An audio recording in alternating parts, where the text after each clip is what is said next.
What's up mga kalalabs? Ready na po ba ang inyong mga ingredients para sa masarap na recipe natin ng kare-kare?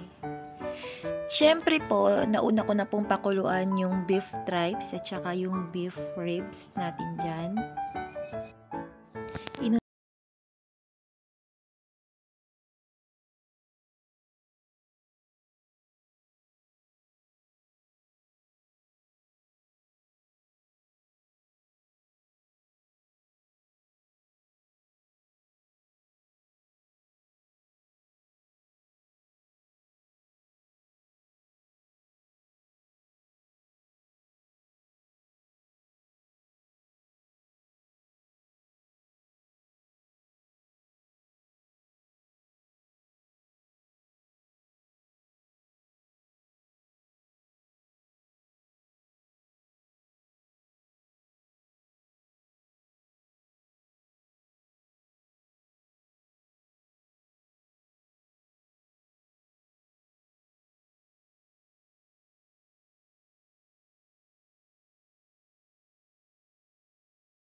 Powder. Nako, mga kalalab, sigurado pag ginawa nyo to, yung ginaya nyo yung aking ginagawang pagluluto ng kare-kare, sigurado ko napakasarap po niyan. Ayun, tapos ilalagay na po natin yung sibuyas. Mga kalalabs, inuuna ko talaga yung sibuyas kasi mas mabilis kasing mabilis masunog yung bawang pag inuna ko, kaya inuna ko muna yung sibuyas. Basta ganun naman ako pag nagluluto talaga ako, mas inuuna ko kasi yung sibuyas kaysa sa bawang. Hindi ko rin alam. Nakita ko lang din naman yun.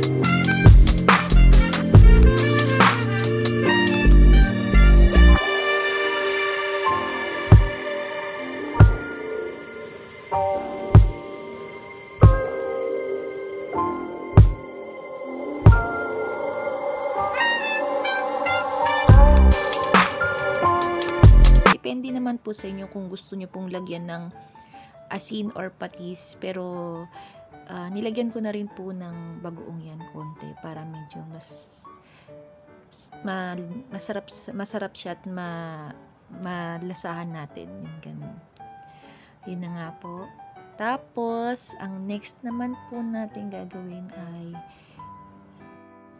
di ba po nagpakulo tayo ng karne ng baka kanina, yun ilalagay na po natin yung stocks niya. Yan, ilalagay po natin. At syempre, kunting halo-halo mga kalalabs. Susunod po natin dyan ang Knorr Cubes. Hindi sponsor. Peka naman. Knorr Cubes. Knorr Beef Cubes. Ayun, Knorr Cubes lang po. Isa lang po mga kalalabs kasi hindi masarap naman na masyadong maalat kasi mamaya, di ba, gagamitan pag kumain naman tayo, di ba, pinapartneran natin yan ng bagoong. Ganyan.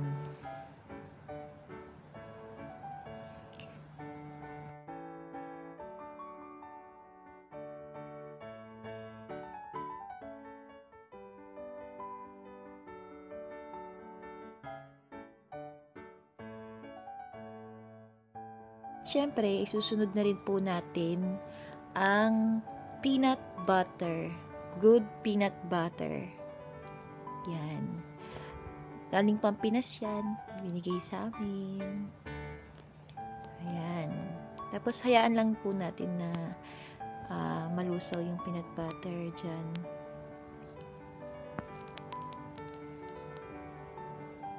Pwede naman din po kayong gumamit ng roasted peanut, pero kailangan nyo pa rin pong ipagrind yun. Depende po nga sa inyo kung anong mga trip ninyo, kasi kami may peanut butter naman kami, kaya na lang po yung ginamit namin.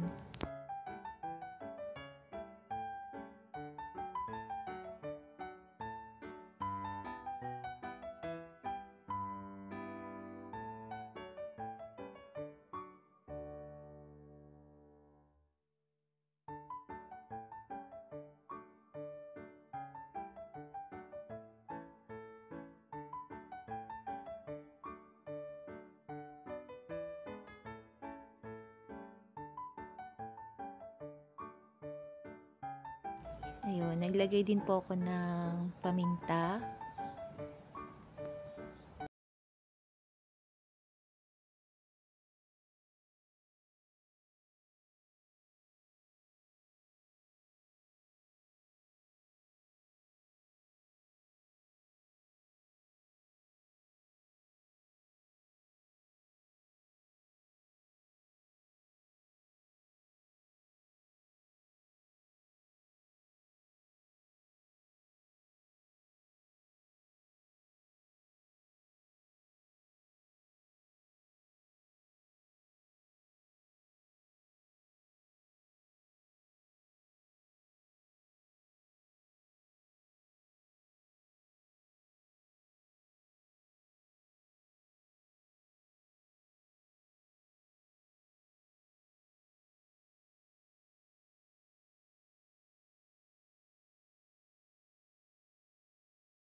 Pinakuluan ko na rin po yan para malambot at mas mabilis pong maluto ang ating kare-kare. At yan, haluin lang po natin. Naku, ang sarap na. Alam nyo po yung amoy pa lang yan. Diyos ko Lord. Yan, baka Diyos ko Lord. Siyempre, napakasarap po. Sa amoy pa lang po talaga. Promise. Magugutom na talaga kayo.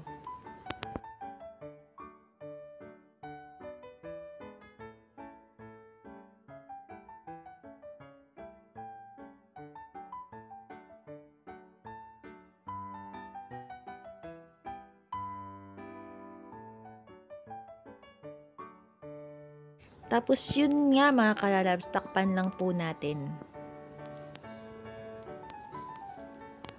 Taran! Kumulo na po siya mga kalalabs. Okay na. Ngayon po, lagyan po natin siya ng cornstarch or glutinous rice flour. Pero ako po kasi mas gusto ko pong gamitin yung glutinous rice flour. Mag-dissolve lang po tayo ng glutinous rice flour sa water. Tapos yun na, ihalo lang po natin. Depende po yan kung ano po yung lapot ng gusto ninyo sa inyong kare-kare. Kayo na pong bahala dun sa kung ano yung lapot na gusto niyo. Tansyahin nyo. Ganun.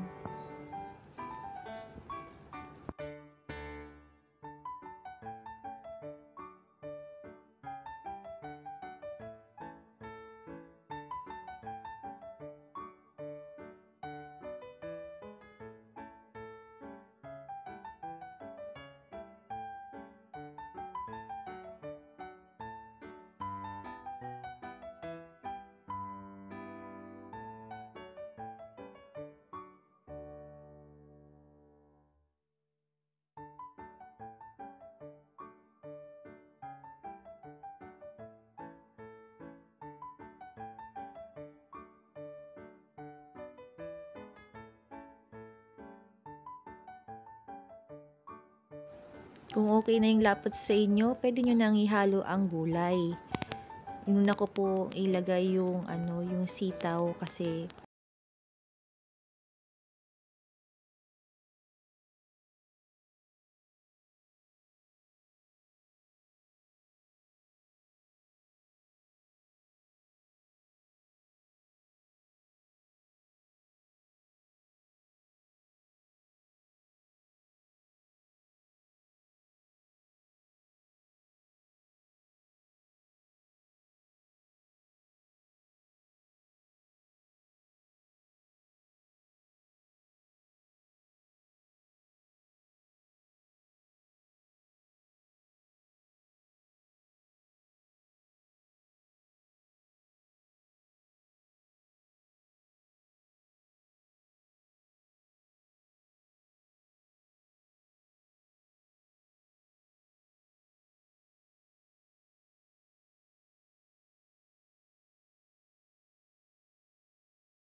loves, ilalagay ko na rin po yung dahon ng pechay. At saka nga pala mga kalalabs, yung talong po kasi hinuli ko na po yung talong. Pero naprito ko na yan. Depende rin naman sa inyo kung anong trip ninyo, kung gusto nyong iprito or hindi.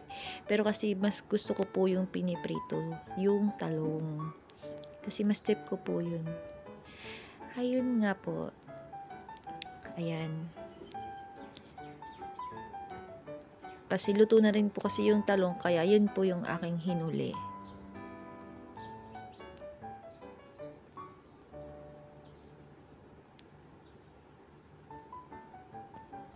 Ayan. Ako, natatakam na talaga ako. Sobrang bango niya. Ayan, lagi na po natin yung talong. Hindi ko na po masyadong, niliitan. Para isang kainan. Yan. Ayan na nga po, malapit na matapos ang ating kare-kare. Natatakam na talaga ako. Yan. Mga kalalabs, yan, luto na yan. Thank you for watching, guys.